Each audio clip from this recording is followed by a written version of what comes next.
সেনাবাহিনীর সেনাপ্রধান বেদাত নিয়ে একটা ছোট্ট বক্তব্য দেওয়ায় মাযহাবি পাড়ায় আগুন জ্বলে গেছে। বেদাত সম্পর্কে তাদের কোনো বক্তব্যই নাই, অথচ এটা শিরকের পরেই সবচেয়ে বড় গুনাহ বিদআত। তারা বিদআত সম্পর্কে বক্তব্য দেয় না কেন? কারণ বিদআত সম্পর্কে বক্তব্য দিলে মাযহাবিদের পকেট আর ভরবে না, কারণ ওরা যা করে পকেট ভরায় সবগুলোই বিদআত। বিদআত সম্পর্কে বক্তব্য দেওয়া মানে ওদের দাওয়াত বন্ধ, হাত উঠিয়ে দোয়া বন্ধ, মিলাদ বন্ধ, কিয়াম বন্ধ, চল্লিশা বন্ধ, তোর পকেট ভরবে কেমনে? এই জন্য বিদআত সম্পর্কে বক্তব্য দেয় না। বাবার মৃত্যুর পরে বাবার 3 দিনে 40 দিনে বিশাল আয়োজন করে, আরে বেঁচে থাকতে জীবনে এই কুলাঙ্গার বাবা অসুস্থ হলে ঔষধ কেনার টাকা দেয় নাই, বাবার মুখে ভালো খাবার তুলে দেয় নাই, এই কুলাঙ্গারি আবার বাবা মারা যাওয়ার পরে বিশাল বড় গরু জবাই করে মানুষকে খাওয়াই দেয়। কেন? ওই টাকাটা বাবা বেঁচে থাকতে বাবাকে যদি দিতে, বাবা যে কত খুশি হইতো আর কি পরিমাণ দোয়া করতো। তো দুনিয়াতে বাবা মাকে খাবার দেয় না, মারা যাওয়ার পরে বাবা মার জন্য গরু জবাই দিয়ে অনুষ্ঠান করে এই বাংলাদেশে। এরকম কুলাঙ্গার সন্তান এগুলো নেক সন্তান নয়। হ্যাঁ, বাবা মার জন্য দোয়া করতে হবে বেশি বেশি, এবং বাবা মার জন্য দান সাদকা করতে হবে।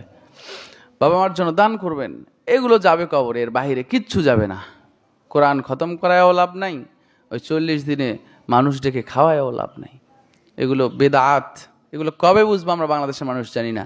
শোনেন, বাংলাদেশের মানুষ বিশেষ করে আহলে হানাফ যারা মাযহাবিরা, এদের অনেক বক্তার আলোচনা আমি শুনি ফেসবুকে, অনেক, বিশেষ করে এনায়েতুল্লাহ আব্বাসী, রেজাউল করিম আবরার সহ বড় বড় যারা আছে ওদের বক্তব্য আমি শুনি, কিন্তু আমার চোখে এখন পর্যন্ত বেদাত নিয়ে ওদের কোনো বক্তব্য চোখেই পড়ে না।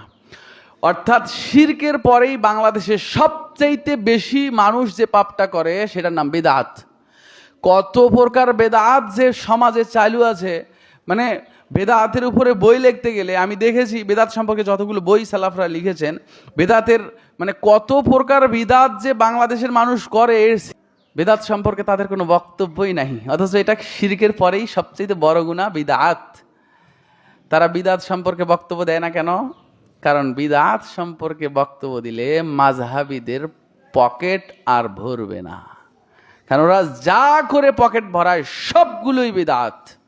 বিদআত সম্পর্কে বক্তব্য দেওয়া মানে ওদের দাওয়াত বন্ধ, হাত উঠিয়ে দোয়া বন্ধ, মিলাদ বন্ধ, কিয়াম বন্ধ, চল্লিশা বন্ধ, তোর পকেট ভরবে কেমনে? এই জন্য বিদআত সম্পর্কে বক্তব্য দেয় না। তাই তো দেখেছেন না, বাংলাদেশ সেনাবাহিনীর সেনাপ্রধান বেদাত নিয়ে একটা ছোট্ট বক্তব্য দেওয়ায় মাযহাবি পাড়ায় আগুন জ্বলে গেছে।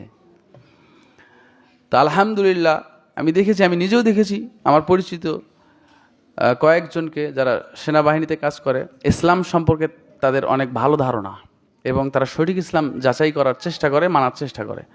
আল্লাহ সেনাবাহিনীদেরকে কবুল করুক, পড়েন আমিন।